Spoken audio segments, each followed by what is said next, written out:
Lovelies, మీ places లో కూడా Vinayaka Chavithi preparation start చేసేసారా? మా సరౌండింగ్స్ లో అయితే ఫుల్ హడావిడి ఉంది. ఎక్కడ చూసినా స్టార్ట్ చేసేసారు ప్రిప్స్ మొత్తం. ఇంకా నన్ను రెగ్యులర్ గా ఫాలో అయ్యే వాళ్ళకైతే మా బావ తెలుసు. సో వాళ్ళ టీం అంతా కలిసి ఇక్కడ తిరుచానూరులో నవజీవన్ ఐ హాస్పిటల్ పక్కన గ్రౌండ్ ఉంటుంది. సో ఎవ్రీ ఇయర్ బావ వాళ్ళు అక్కడే సెలబ్రేట్ చేస్తారు. ఇంకా మనం స్టార్ట్ చేసే ముందు మండపం నుంచి అన్ని చేసే ముందు ఫస్ట్ పూజ అవన్నీ చేస్తాం కదా, రిచువల్స్.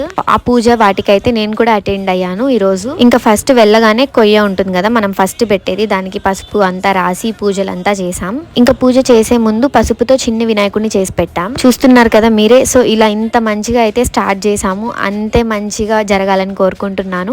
అండ్ మీ ప్రిపరేషన్స్ అంతా ఎలా జరుగుతున్నాయో ప్లీజ్ లెట్ మీ నో. అసలు వినాయక చవితి అంటేనే అదొక పెద్ద వైబ్ కదా. లైక్ సంక్రాంతి అలాంటివి కొంతమంది చేసుకుంటాం, కొంతమంది చేసుకోం, అట్లంతా ఉంటుంది. ఈ ఫెస్టివ్ మాత్రం ప్రతి స్టేట్ లో ప్రతి ఇంట్లో చేసుకుంటారు. ఇంకా సోషల్ మీడియా ఫీడ్ కూడా అసలు చెప్పక్కర్లేదు, ఎక్కడ చూసినా వినాయక చవితివే. బట్ ఏం చేసినా జాగ్రత్తగా చేయండి. Take care, by.